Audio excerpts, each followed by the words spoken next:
Oops, right there, there's an adult. 21. Howdy, my name is Dylan Jones, and right now you are joining me on a salamander survey in Portugal. Here we go. What we're seeing here are Bosca's newts, also called Iberian newts, and they are a common find in shallow, slow-moving water. 25. Probably glancing over a few. Now this survey is entirely informal. I'm doing it on my Opa's property where he retired out in Portugal, and I am just looking for as many salamanders and other amphibians as I can find. Right now the count is at 28 or 29.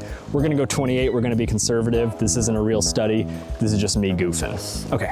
The count was actually 29. Apparently it is very difficult to count, look for wildlife, document what I'm finding, and provide educational dialogue while filming my phone on a large tripod. So that's why I'm gonna keep popping up and adding more information when I can actually focus on providing information rather than focus on searching for wildlife. See him. Then we should be seeing marbles in here as well. They hide. Earlier in the survey, we did find marbled newts Without a shadow. So, yeah, these are pretty neat. Really beautiful newts. They're pretty common in these slow-moving or stagnant water. Most of the salamanders that we found tonight so far are actually gold-striped salamanders. These are not the ones that we're seeing inside of the pond.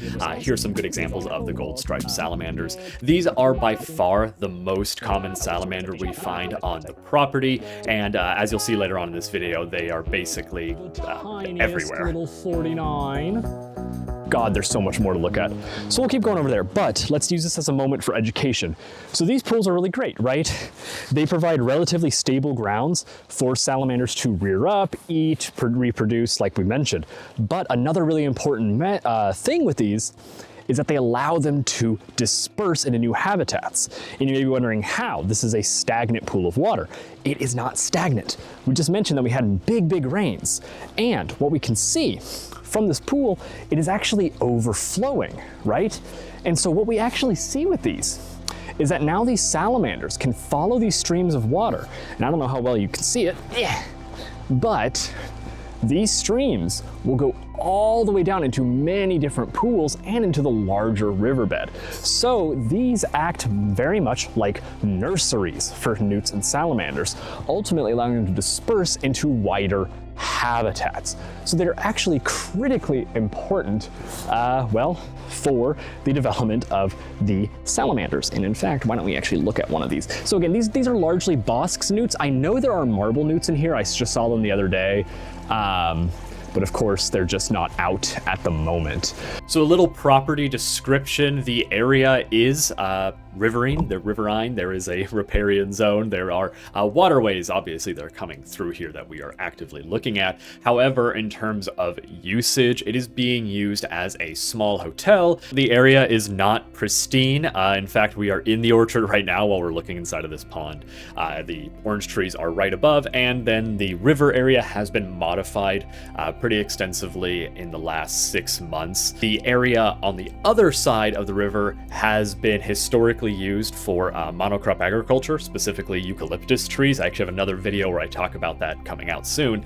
However, there were very recently massive wildfires that swept through the country of Portugal, and the fires were, right there. They were stopped at the river.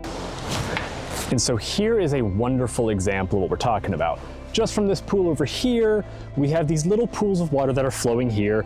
Again, it hasn't rained all day, so during the major storms, we had the power going out, thunder, lightning, all the fun stuff. All of this water would have flown into this main river where all of those larvae would be carried into a new region. But why is that important? You may think, okay, cool, yeah, salamanders get to new areas. Well, this is actually how we recover from disasters. Last year, there were massive wildfires all through Portugal. And in fact, they came right up to here. You can actually see the burns over there. Quick pause. In this next section, I refer to wildfires as a natural disaster.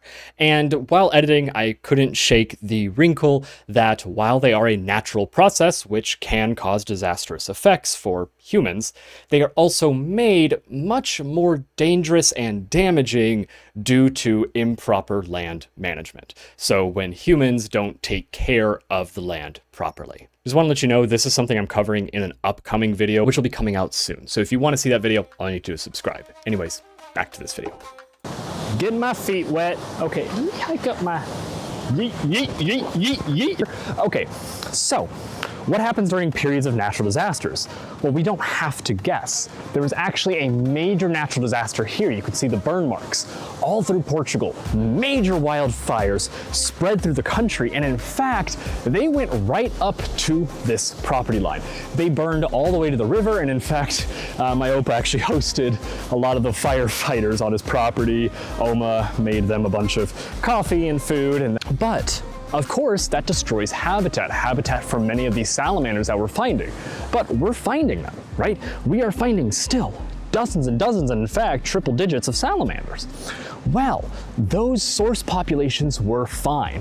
Not all of them, of course. I'm sure there were many source populations here that ultimately perished, as is the way of nature. But with those new flooding events, the exact opposite of a wildfire, now those source populations have been able to recolonize these areas which were previously devoid of life. And if we start looking very carefully, we can find evidence of salamanders recolonizing on areas which are heavily disturbed by both man-made forces and natural disasters, all because the source populations on the other side of a river were preserved. Now, of course, I have no exact way of knowing if this newt came from that source population over there without running genetic testing before and after the disasters, right? But what I really want to hammer in here, that the 57th salamander, 57th newt, the same damn thing that we found here tonight, is here despite disturbance, despite natural disasters.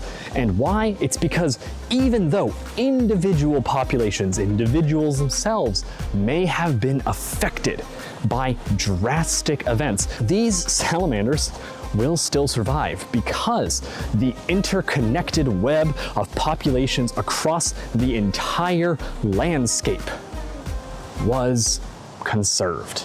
And that is where I'm going to end today's video. In the next video, I'm actually going to cover a little more about the relationships between humans and wildlife and what disturbance really means in an ecosystem. It's an extension of that survey. We didn't finish the survey. We're about halfway through, and this video is already getting quite long. So the best way to support is to subscribe to this video, or subscribe to this channel, like the video, do all the things that YouTubers tell you to do, or you can now join the Learn Adventurously Bio Club. Get access to all of my self-paced courses, exclusive events, and webinars, plus additional resources. So if you want to find out more, the links are in the description, and we'll have a new video out shortly. Thank you, and hey, thank you for learning adventurously. See ya.